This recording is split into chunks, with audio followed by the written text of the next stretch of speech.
¿Qué opinas, Federico Anaya, de los elogios a Harfuch por el jefe de la DEA en Argentina, la presidenta de México, que dijo que ella originalmente no estaba de acuerdo Eso. con que Harfuch fuera allá, y luego un recurso que, pues luego aquí me va como en feria por andar aquí especulando y de quisquilloso, pero es que la titular del Poder Ejecutivo Federal es la doctora Sheinbaum, y el Poder Ejecutivo no se comparten. La responsabilidad única es de una sola persona que es electa, que es la presidenta. Y ella dice, pues el Consejo, el grupo de seguridad que se reúne, por unanimidad tomó esta decisión y fue Harfuch allá, que es algo que también utilizó en el caso de los ciudadanos mexicanos expulsados del país para entregarlos a Estados Unidos por ser miembros del crimen organizado, ¿Sí? sin juicio de extradición, valiéndose solo de una ley de seguridad nacional, en fin. Pero, Y del ¿cómo ves Consejo de el tema? Seguridad Nacional, El Consejo de Seguridad Nacional. que Así nunca es. nos dijeron cuándo se reunió efectivamente. Así es, ni qué tipo de discusiones hubo. Exacto. Y que yo no sé usted qué opine, pero la Ley de Seguridad Nacional, desde mi punto de vista, no puede suplir la obligación constitucional del juicio de extradición. Bueno, ahí tengo yo una opinión ruda que no le gusta casi a nadie. Yo creo que sí puede suplirla cuando hay peligro de una invasión extranjera, Bueno, sí. que está entre las razones por las que se pueden tomar decisiones. Pero yo hubiera preferido que nos hubieran dicho por lo menos qué día se reunió el Consejo de Seguridad Nacional, no que me pasen la minuta en público. Bien. Pero hay una cosa interesante, no es Claudia Sheinbaum la primera presidenta que dice que los gabinetes sí discuten y sí deciden como colectivo.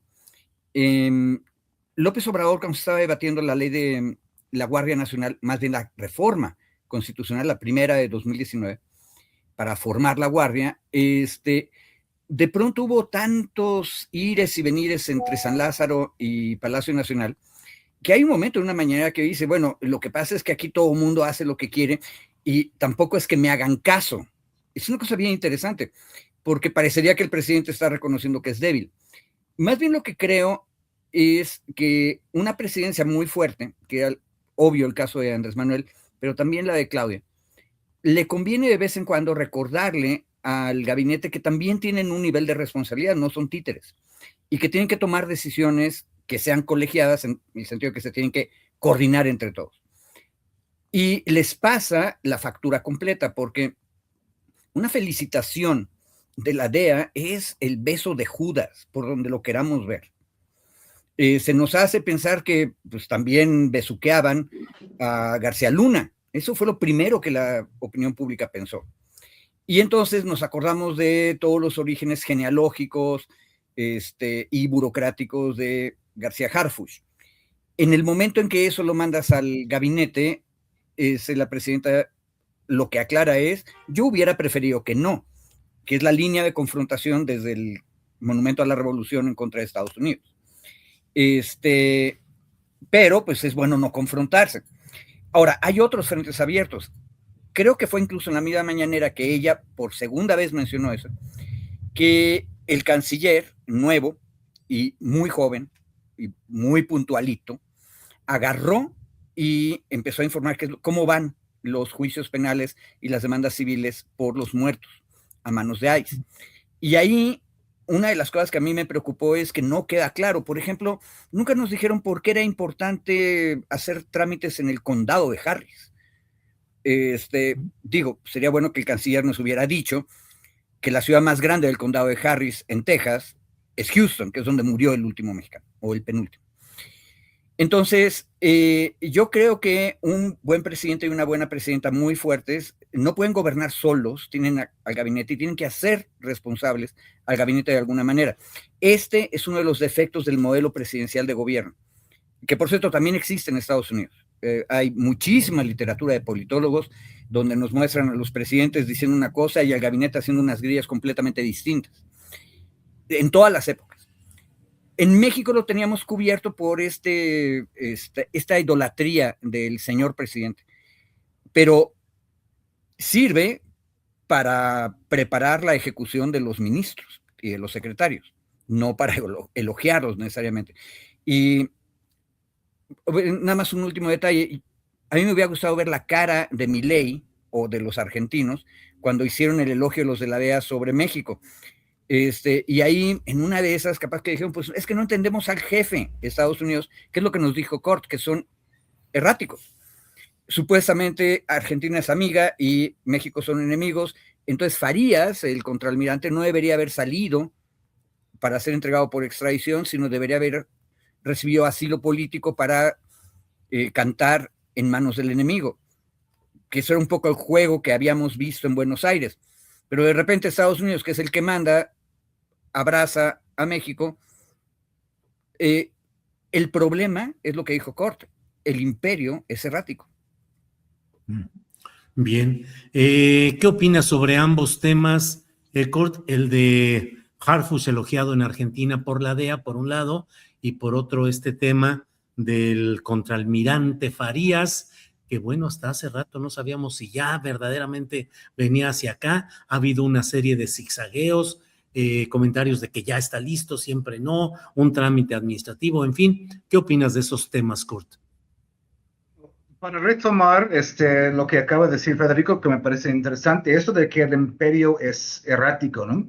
Creo que parte del trabajo de análisis es determinar hasta qué punto andar errático es a propósito, o hasta qué punto refleja, pues, una confusión o un caos más grande y subyacente en el poder de Estados Unidos, ¿no? Hasta cierto punto, actuar erráticamente es una estrategia en sí, ¿no? Una persona dice una cosa, otra persona dice otra. Hay el buen policía, hay el policía bueno y el policía malo. Lo vimos en Christopher Landau justo el fin de semana pasado, en el asunto del retiro de visa, ¿no? Él mismo haciendo dos papeles como esquizofrénico, ¿no? El sábado saca un meme de burla diciendo que rellenan sus palomitas. Apenas estamos empezando con eso, solo para un día después sacar un tweet, otra vez bizarro, hablando de la relación entre Estados Unidos y México como las mariposas monarca que van y vienen, hay que valorar la relación. Uno podría decir que, bueno, esa es parte de la estrategia, ¿no? O uno puede decir, pues, que Landau está, como buen bully que es, actuando como el clásico golpeador, ¿no? Que te golpea un día y llega con los flores al día siguiente. Y esto es un buen resumen de varios de los miembros, sobre todo de esta parte del aparato de Estados Unidos que trata ahora con América Latina. Estoy hablando de Rubio, que tiene una idea pues súper trasnochada acerca de la región y quiere atacar el comunismo como sus padres le enseñaron, y pues cualquier medida vale, ¿no? Vemos a Pete Hegseth, secretario de Defensa, o más bien Guerra, que anda en Panamá jugando al gran soldado de la selva ahí haciendo ruedas de prensa absurdas ahí en su playera con las palmeras de fondo. Es decir, digo todo esto porque yo creo que andar errático de Estados Unidos no es tanto actualmente por estrategia, sino que refleja una desintegración de verdad, ¿no? En la manera de tomar decisiones y ejecutar sus planes, ¿no? Refleja algo muy de fondo, un tipo de... Sí, el imperio no va a desintegrar del día a mañana, ¿no? Pero una desintegración en cómo funciona este aparato que está creando esas situaciones de obvias contradicciones, ¿no? Y lo vimos cuando Harfuch va a Argentina, ¿no? Terry Cole odia a México. Es entre los top 5 de odiadores de México en el gobierno de Estados Unidos. Eso es decir algo, ¿no? El jefe de la DEA, ¿no? Por un lado, Cole habla de este vínculo entre los carteles del gobierno y toda esta retórica muy estridente. Y el otro día está diciendo que Harfuch es, ¿no? Un buen socio de confianza de México, ¿no? Es decir, contradicciones, socio de confianza y buen amigo, ¿no? Contradicciones totales, ¿no? Al mismo tiempo, luego tienes a Derek Waltz, que fue el administrador interino de la DEA antes de Cole, sacando un tweet básicamente diciendo qué bueno que fuera Harfuch cosa que no hizo López Obrador hace un par de años, y esto sí es alguien de confianza, y luego etiqueta a latinos. Está como, qué gente ridícula, ¿no? Así, sabemos que son todos de ultraderecha, pero están poniendo sus cartas sobre la mesa, el ex administrador de la DEA, etiquetando a latinos abiertamente, ¿no? Por eso digo que sí es peligroso ir con un nido de víboras, como Waltz, como Cole, ¿no? Luego lo vi problemático que Harfuch, entre sus comentarios, afirmó que la cooperación con la DEA ha aumentado mucho en meses recientes.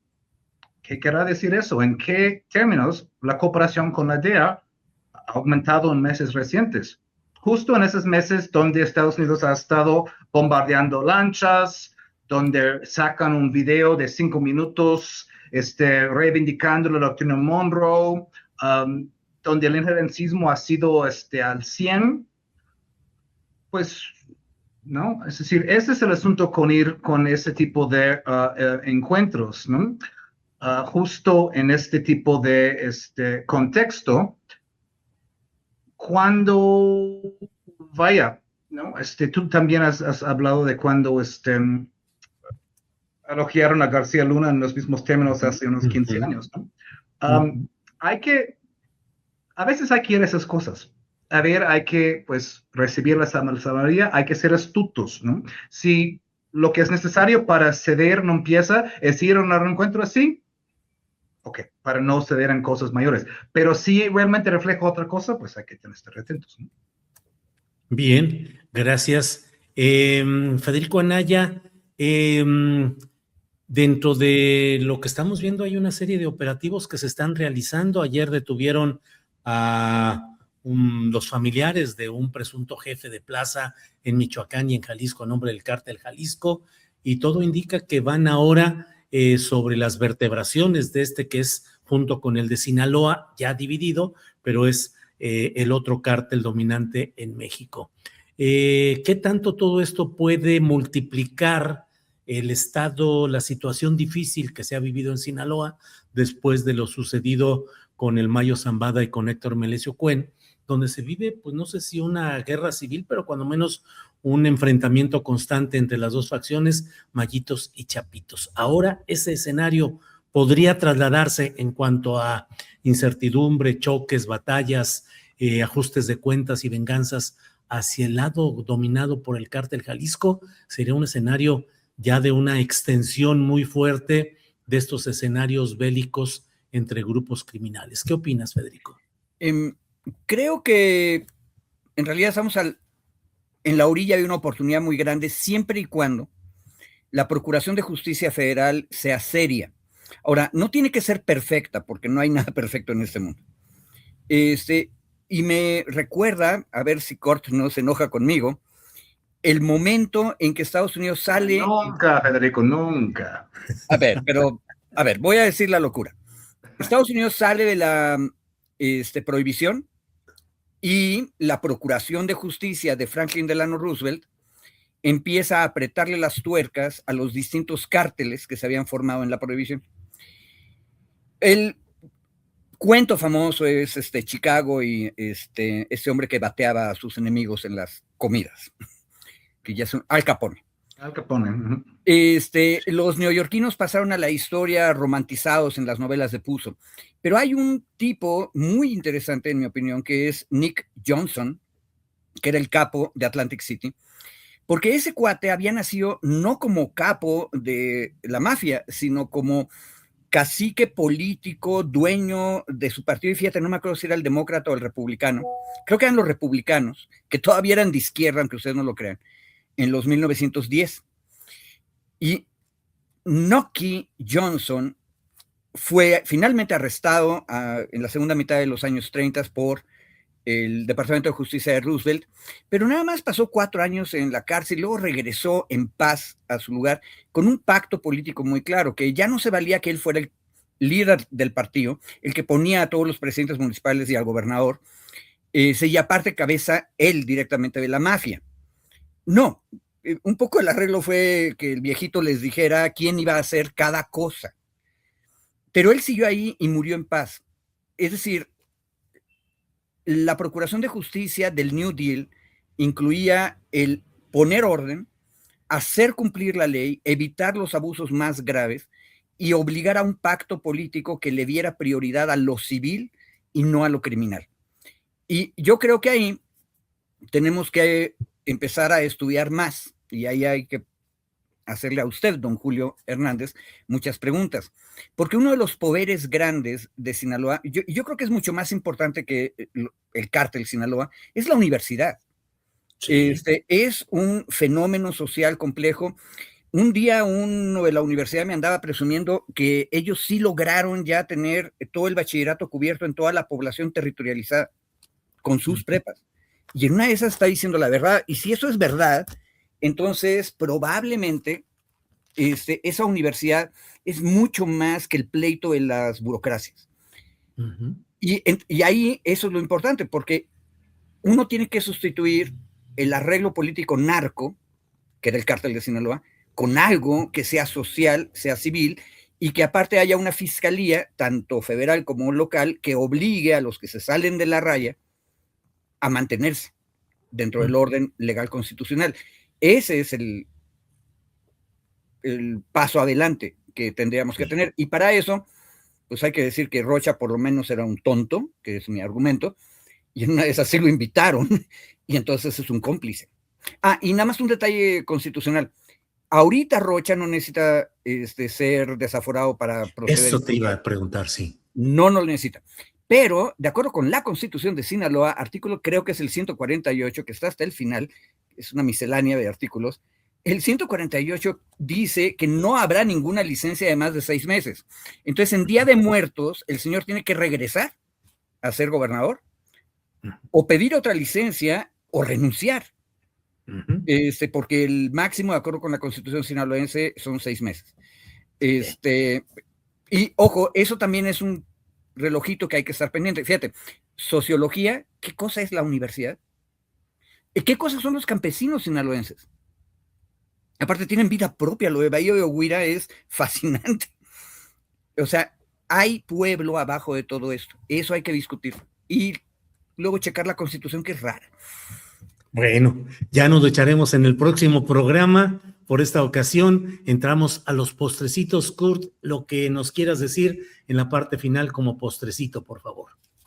Bueno, otra pieza de todo lo que hemos estado hablando en esta mesa de injerencismo de Estados Unidos y el caso de Maya Zambado y pues intervenciones y demás, ¿no?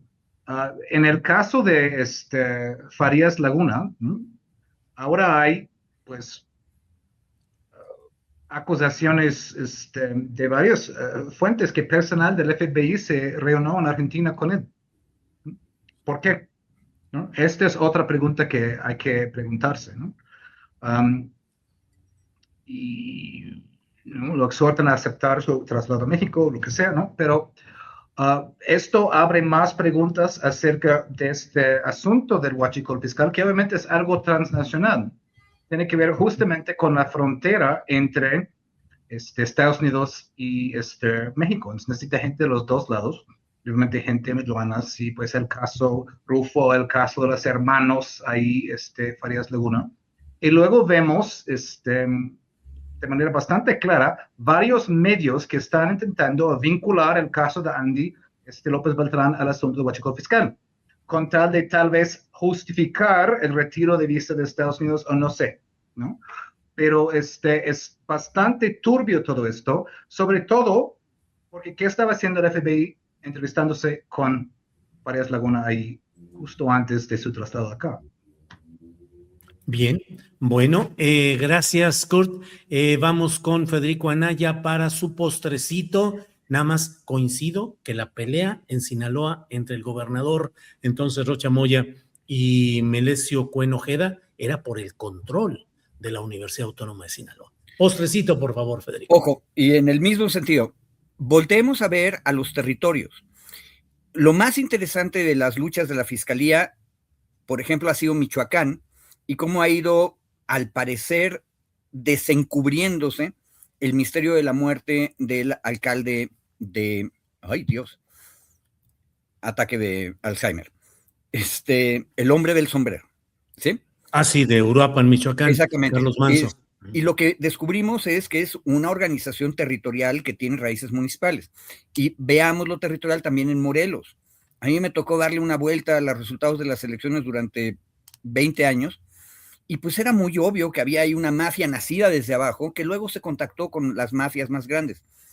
Si no arreglamos eso y no ponemos atención a esa realidad, pues no vamos a salir de perico perro. Y ahí yo creo que hay alguien que se está yendo con los postres equivocados.